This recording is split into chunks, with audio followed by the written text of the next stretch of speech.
GT Championship. That could bring one or even two Japanese manufacturers into the championship, I would have thought. Lexus have been talking about it for a couple of years now. This championship tends to be for upmarket brands, and of course we've got two really upmarket brands here in Audi and Mercedes. We're in the sort of executive area here, aren't we? And Audi having an absolute phenomenal business year last year, despite all the problems in the economy. I'm told that they sold just 50,000 short of 1 million cars last year and made a profit of 1.6 billion euros. Oh, a bit of a lock up there from the stern car of Cheng. Coming under pressure from Engel, who's made a second pit stop.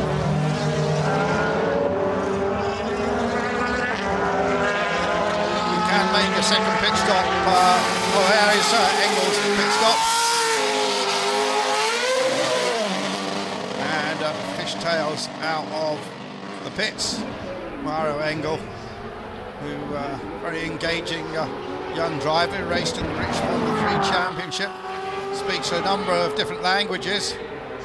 Saw him at Le Mans last year, acting as a master of ceremonies and function, switching effortlessly through English, French, German, I think even Italian. And into the pits now, the man who was leading this race, Martin Tomczyk, a long first stint, well, going almost halfway into the race. Let's see where he comes out. Putting in the Red Bull Cola car. And there you see the clock, 3.3 seconds. Where's he going to come out, Tomczyk? I think he's going to come out in about, well, around about Gary Paffett area. That's exactly the case. Oh, look at Paffett getting out of shape again. Paffett goes down the inside. Just think there's a little bit of damage to one of the dive planes on the front of Paffett's car, left front. You see it flapping? No, maybe my eyes are deceiving me there. So Paffett still pushing hard in 10th, but now behind Tomczyk. Paffett pushed down to 10th place. Well, here was very dive down the inside, good move, then got out of shape late on the brakes. And the Red Bull Cola car getting a better drive out of that corner. Most of these corners, some of the corners don't have names, some are named after famous motorcycle racers, as indeed is the circuit, which is the Circuito Autodromo Ricardo Tormo, one of Spain's top 125 riders, who lost a tragic battle with leukemia some many years ago. Circuit named after him. He was from Valencia, was Tormo. There is Oliver Jarvis then, currently in 4th place, chasing down Spengler. And here is Paffett. So he's going to go for a long final stint. And Gary has tended in the past to be the master of the strategies. He's come up with some his team come up with some very good strategies in the past. Pretty reasonable stop under 4 seconds at 3.8 for the orange and white car. And he's going to come out, and this is significant, into some clean air. And that means he can put in some fast lap, make up some track time, because everyone else have to subsequently make their second pit stop. So this could work for Gary Paffett.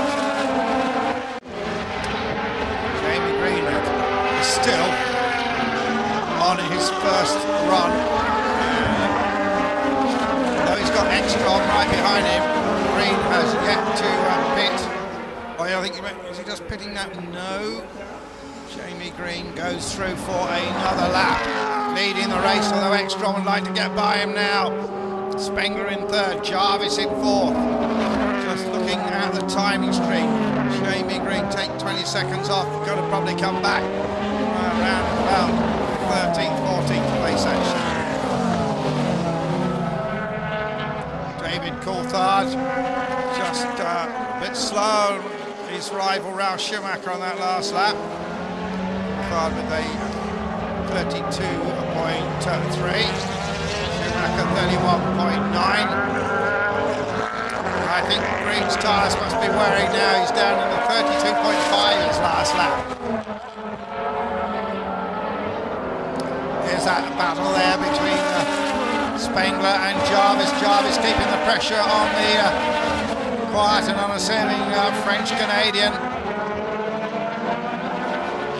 Both, of course, graduates of Formula 3. Just to recap what I said at before the start of the race, we had a Euro Formula 3 race this morning. It was won by 17-year-old Kevin Magnussen, son of Jan Magnussen. Of course, now races a Corvette in the American Le Mans Series, but did race for the Stewart Formula 1 team, you may remember, and was a star of Formula 3, well, 15 years ago, I suppose.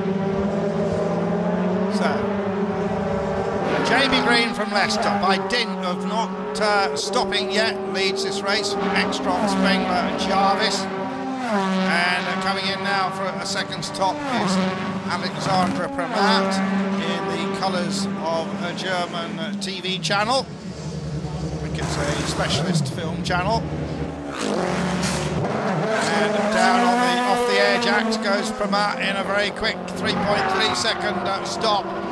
And here comes Gary Paffett, and he's going to be seeing the exhaust pipes yet again of the Audi A4 of Alexandra Premat, the Parisienne.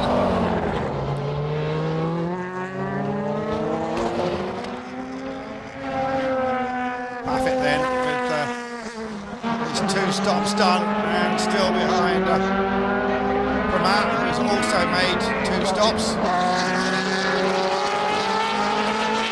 So Green goes halfway through the race without making a stop.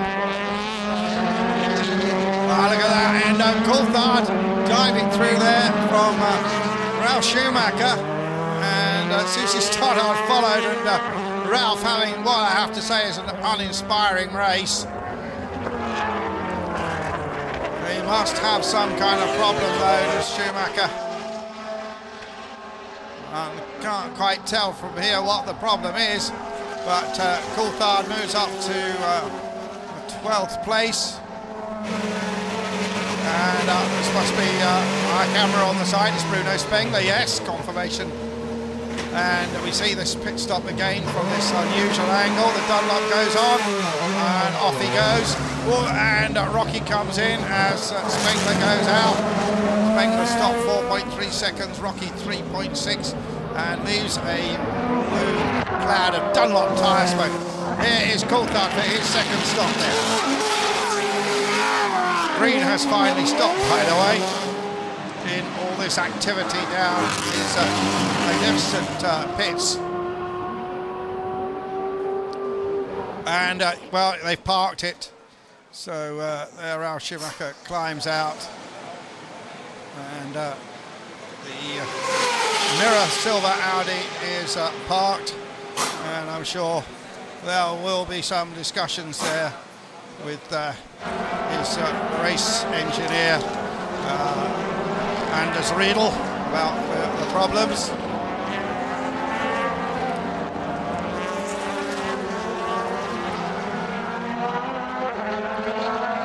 Well, I said Green had stopped. I thought he had, but it appears I'm mistaken.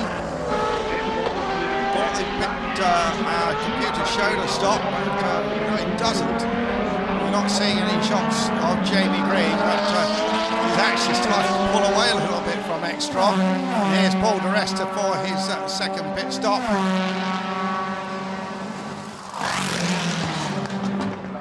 Each pair of 2 cars actually share a pit crew and garage, and are also paired up for a teams competition. There's Winkelhock coming in.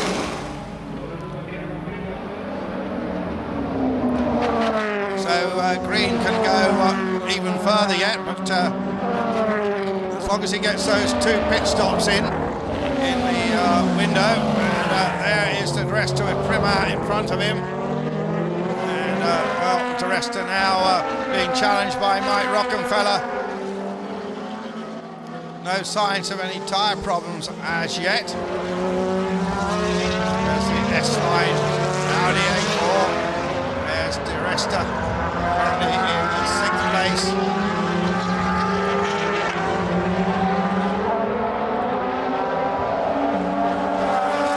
There's Jarvis in the Tobacco car, new sponsor for this season. There's Martin Tomczyk. Tomczyk currently in 5th place. So currently Jamie Green continues to lead this race, having not made any pit stops, and he is now in the pits. There he is, coming in, peels in. I suspect we'll have a short second stint. And Green goes out with Jarvis coming in front of him. Jarvis for his second stop.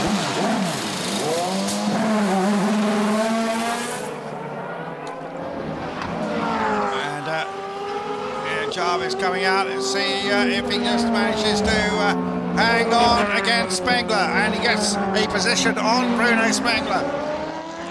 So that will promote Oliver Jarvis to second place. He had a second, if I recall, at Zandvoort last year, a race he led. So another very good performance from Oliver Jarvis. I think might even push him into the lead of the championship. Trying to do the mental arithmetic in my head. And well, that's Molina having a bit of a wild moment. See it on board. Timo Scheider under pressure from Tomczyk, 2 of the Audi top squad cars. And neither, of course, have made the second pit stop yet.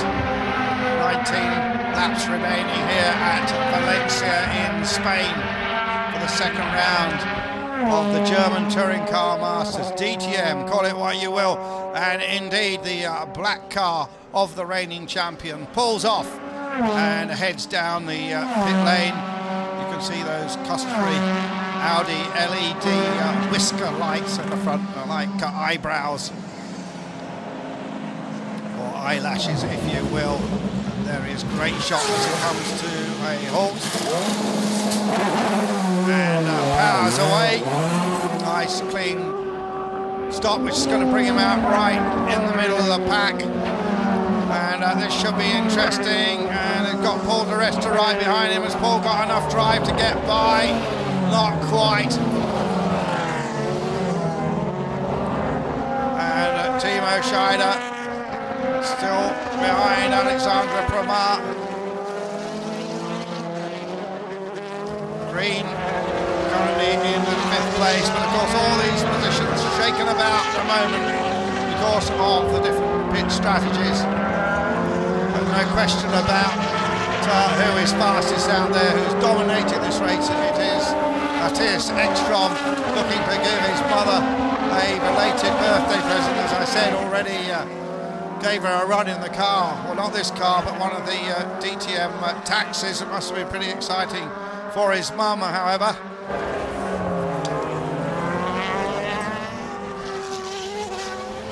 And her name is Agneta, and they're originally from Falun in Sweden. Here he is coming in then in the Red Bull car. Ekstrom for stop number 2. We want this to be nice and clean. We don't want it to spoil his race. And 3.3 seconds. That's how it goes in the workshop. That's how it went right here in the heat of Valencia. Track temperature dropped to 33.4. A cloud of dust there. Not sure who that was from. There's Oliver Jarvis there in what will eventually become a second place in the Tobacco original car.